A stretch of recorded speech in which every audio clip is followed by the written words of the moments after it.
To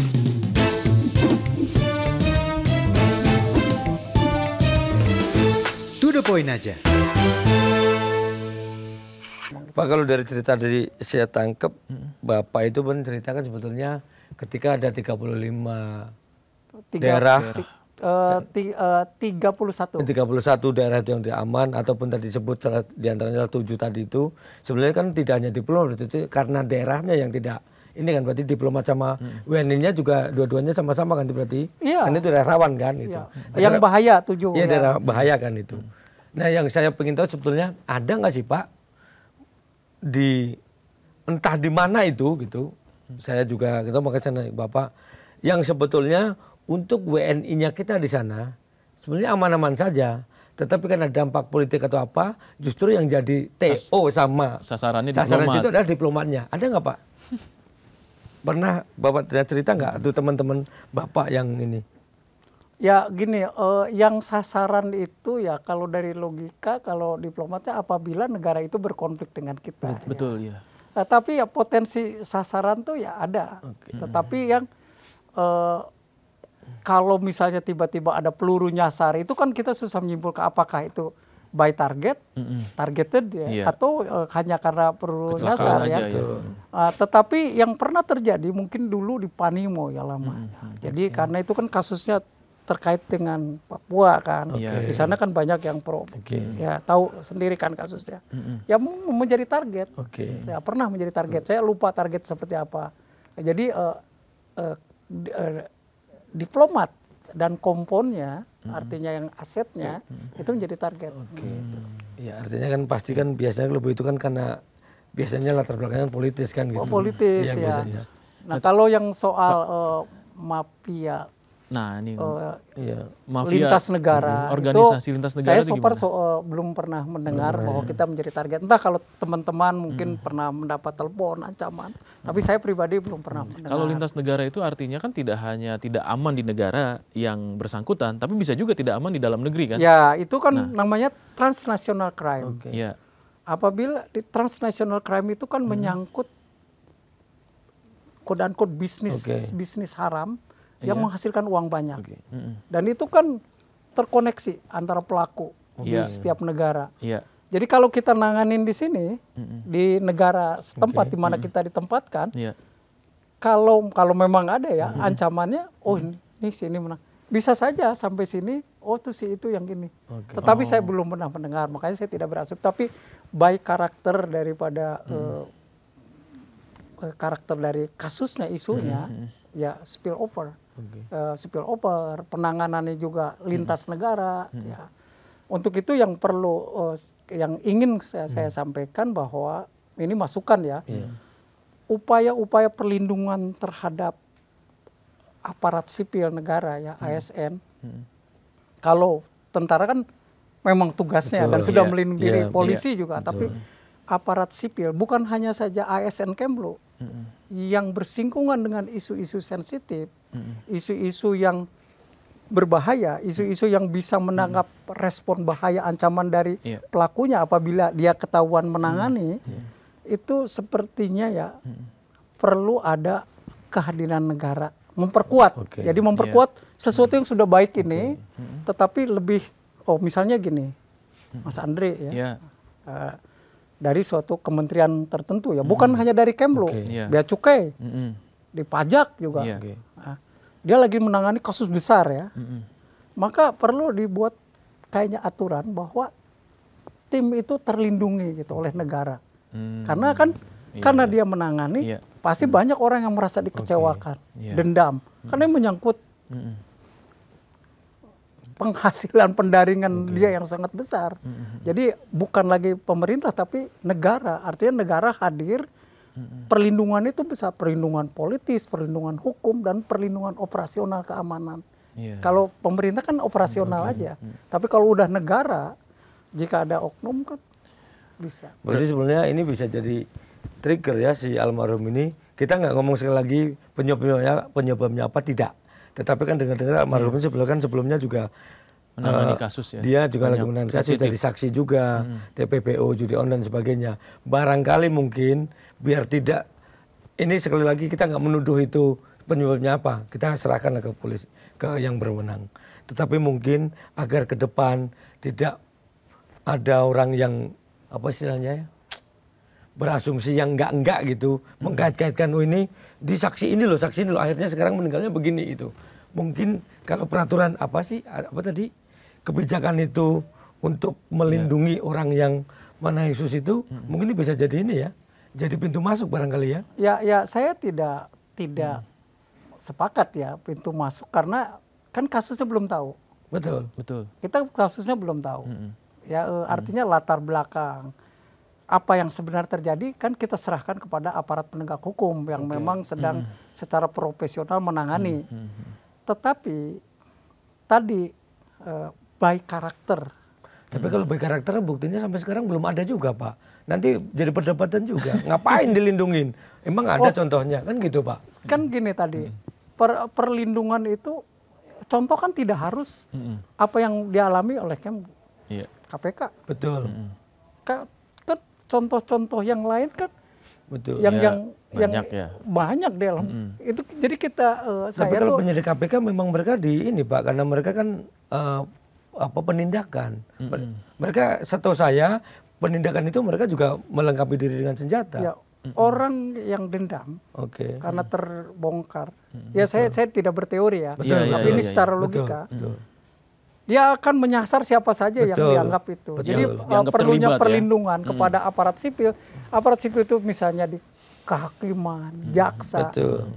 Kan sudah ada. Kita baca berita-berita. Ya, jaksa dijaga. Perlu negara membuat suatu arrangement tertentu yang memang ketika ada tim yang sedang menyelesaikan itu, nah jaksa kan dijaga. Ya tapi ada triggernya semua Pak. Jaksa dijaga itu kemarin karena situ disandra. Kan di kita itu kalau tidak ada trigger itu pasti jadi perdebatan. Emang buat apa sih? Mana buktinya kayak gitu Pak nih. Nah kalau sebenarnya idenya bagus itu. Makanya kalau saya kebayang soal penyebabnya apa kita nggak boleh lah, ini belum diputuskan. Tapi based on biar orang nggak parno mungkin bahasa ininya. Barangkali itu bisa menjadi ini ya. Karena sebenarnya kan kita tidak pernah tahu nih penyebabnya apa. Gitu. Saya malah sebaliknya. Tidak usah terjadi trigger. Tetapi kita mengantisipasi. Jadi suatu kebijakan yang bagus itu mengantisipasi karena analisis possible. Nah, bukan sebab akibat trigger itu tidak harus yang terjadi kepada diplomat Kemlu di luar negeri. Misalnya banyak diplomat-diplomat yang terancam oleh spy. Ya kita dengar berita-berita kan itu bisa menjadi masukan ke kita. Ya. Saya bahkan mendoakan mudah-mudahan tidak ada trigger sehingga putra-putra terbaik kita menjadi korban. Tetapi dengan mencontoh adanya di dalam negeri kepada insan PNS yang lain yang pernah mendapat ancaman karena mengenai kasus sensitif dan juga di luar negeri diplomat-diplomat di luar negeri yang mendapatkan teror atau apa, itu menjadi trigger. Jadi kita jangan nunggu dulu korban lah. dan mudah-mudahan ya kasusnya ini cepat selesai sehingga semua terang benderang tanpa mengurangi upaya kita untuk menghadirkan, negara sudah hadir tapi meningkatkan sistem. Kan kita tuh selalu organisasi ya, baik organisasi kecil maupun negara, maaf ya agak teori kan selalu itu learning and growth, selalu belajar dan growth. Dan triggernya tidak harus kita korbannya dari kita dulu ya, dari luar, karakter. Tapi paling tidak kan minimal bisa jadi momen Pak kalau menurut saya. Karena apa? Ya kan beliau apapun itu, entah itu hasilnya nanti apalah, kita nggak pengen tahu. Tapi ini kan jasanya udah banyak nih di Kemenlu. Paling tidak ya mungkin orang beliau-beliau yang analisis lebih jago lah ya di kita itu. Tapi paling tidak ada momen untuk lebih baik ke depan kan gitu. Kita nggak berharap bahwa beliau ini apapun meninggalnya itu karena kita nggak berspekulasi lah. Kita tidak boleh berspekulasi. Tapi mumpung ada yang ini paling tidak bukan nyerempet-nyerempetin, tapi yuk kita ke depan baik ini. Jadi karena beliau almarhum itu bekerja di bidang perlindungan. Nah, itu saja karakternya. Ya, jadi isu itu menjadi terangkat. Tapi belum tentu ini adalah kasusnya itu. Kita serahkan kepada aparat penegak hukum ya, dalam hal ini kepolisian yang sedang bekerja keras secara profesional untuk menangani ini. Jadi saya tetap saya pribadi ya melihat dari karakter kasus. Ya, karakter kasus itu adalah melibatkan orang-orang yang nekat. Oke. Ya. Iya. Bukan kasus ini ya. Iya, iya. Kasus-kasus TPPO itu adalah orang-orang nekat, Betul. Iya. lintas negara. Kadang-kadang lebih canggih, kecepatannya lebih ini, jaringannya di mana-mana, baik karakter ya, Iya. karakter dari sifat kejahatannya itu Iya, iya, sendiri. iya. Lihat di Kamboja kan, ada orang yang diambil. Ginjalnya. Maka orang yang menangani itu, terutama yang sipil, perlu mendapatkan perlindungan negara, Betul. ditingkatkan lah. Betul. Betul. Negara sudah melindungi, tetapi ada mekanisme khusus. Betul. Jadi ketika orang menangani itu, ada confidence, self confidence, Iya, merasa betul, aman. betul. Saya dedikasikan hidup saya untuk menangani kasus ini karena saya terjamin keamanannya. Itu kan, Betul. ya itu secara umum. Iya, ya. secara umumnya gitu. Nah itu jadi saya maksudnya saya menghindari kata karena ini masih kita Betul. menunggu, tetapi trigger itu kan. Kenapa ini butuh? Pertama, baik karakter dari kasusnya. Kedua, kejadian diplomat-diplomat asing di negara-negara lain di luar negeri. Karena sebetulnya terlepas dari ini, karena kebetulan aja ya, terlepas ini suka tidak suka, mau tidak mau, kita menjadi bercerita tentang diplomat di media manapun ini Pak di Indonesia ini. Kebetulan aja kita podcast ini. Tapi mau di media manapun ini, diangkat ini karena kebetulan si beliau ini sebelumnya punya track record dia nanganin ini. Kalau beliau bukan siapa-siapa, yang meninggal aja Pak gitu. Iya. Nah ini menjadi cerita kan Cerita, itu. iya. Bukan kita mau mendorong-dorong ini di maaf nih ada tindakan kriminal siapa tidak. Iya. Tapi kan gitu kan. Saya paham. Jadi Dan netizen kadang-kadang kan memang Iya. itu ya suka mengkait-kaitkan Betul. netizen. Tapi ya. cocok dengan baik karakter kasus TPPO yang Bapak bilang tadi tuh. Iya. Bahwa memang kejahatan kriminalitas terorganisir ini lintas negara ini cepat, reaktif, ya kan? Dan juga memang nekat. Iya, dan terdiri daripada orang-orang nekat. Bayangin dia beroperasi lintas negara. Ya, dan di setiap negara itu ada, termasuk di Indonesia sendiri, Iya, gitu kan? tidak tutup kemungkinan. Apalagi sekarang kan yang sifatnya kejahatan lintas negara kan dibantu operasionalnya cyber dengan Iya, media. betul. Jadi itu magnitud skup negaranya meluas. Oke. Dia bisa menaruh orang di mana saja. Ya, ini Komunikasi sekali lebih lagi mudah. tanpa mengasumsikan Iya, ini iya, terjadi, iya, tapi iya. baik karakter bahwa kasus-kasus itu. tapi Bapak kenal nggak sama almarhum ini? Saya belum pernah bekerja, tetapi saya mengenal, artinya Tahu. pernah jumpa, Oh, pernah jumpa. ya Oh, pernah jumpa, senyum, ya jumpa di Di kopi, acara, ya. di kafe. Dia orang baik, profesional, tekun, ya. Kan kelihatan dari Poni anak sangat baik, bekerja dengan baik. Nah, Tapi belum pernah ini ya dekat belum satu tim pernah, Bapak belum ya? belum pernah. Karena saya tadi sampaikan bahwa saya belum pernah bekerja khusus di bidang perlindungan, tetapi dari pengalaman di Itjen menguasai, ikut rapat, membahas dan Lebih ke pengawasan dan di persiapan ya. Bangkok, di Manila, yaitu, nah di perwakilan yang dari saya di Chicago, kan ketika ada suatu kasus akhirnya juga semua orang ikut, ya, semua keluarga besar staf-staf KBRI, pejabat KBRI itu juga ikut.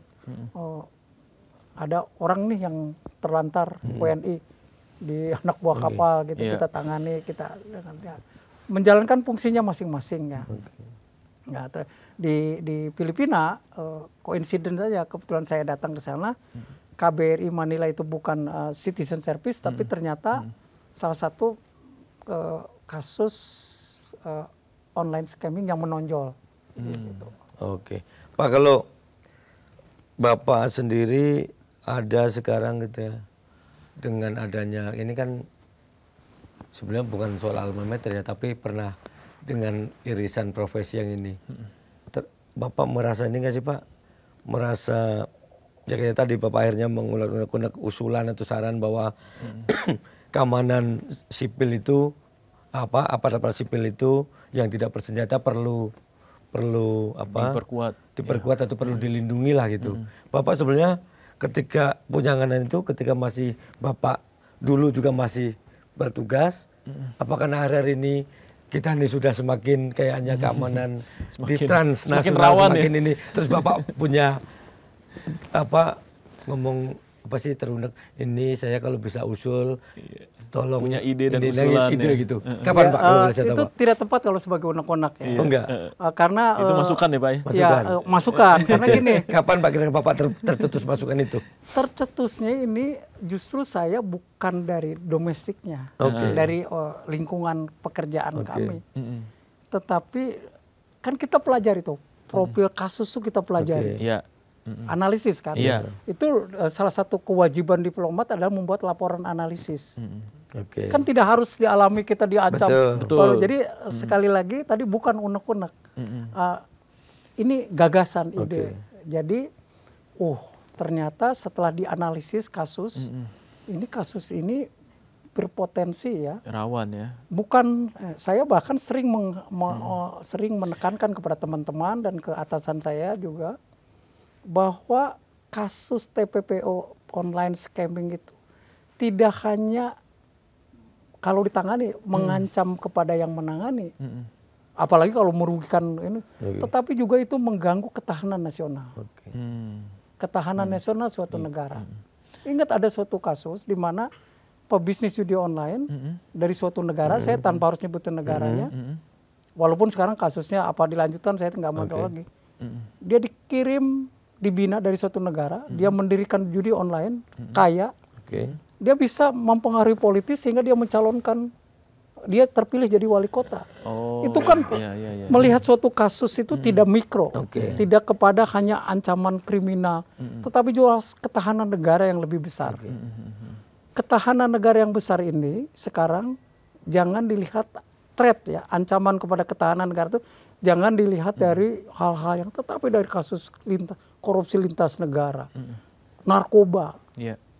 Terus online scamming,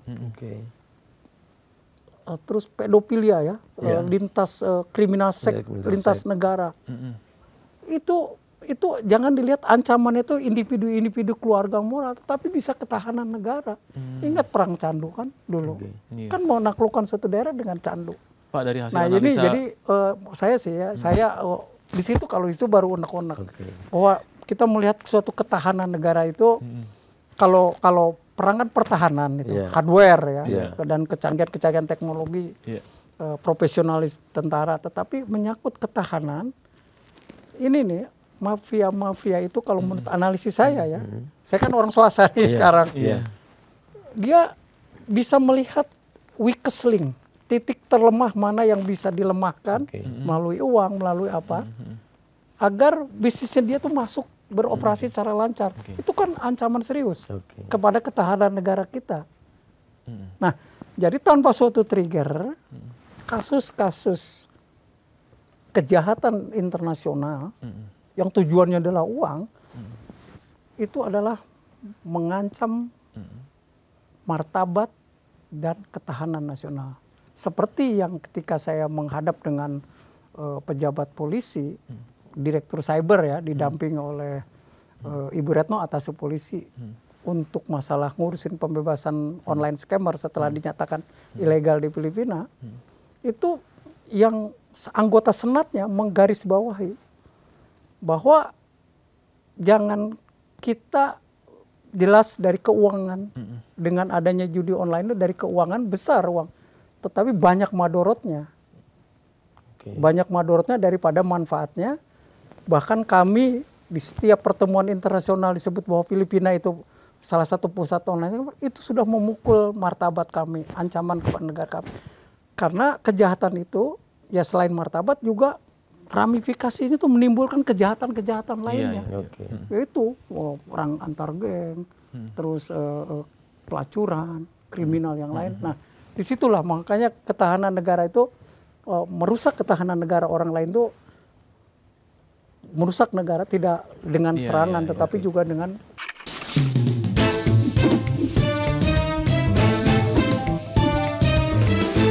To the point aja.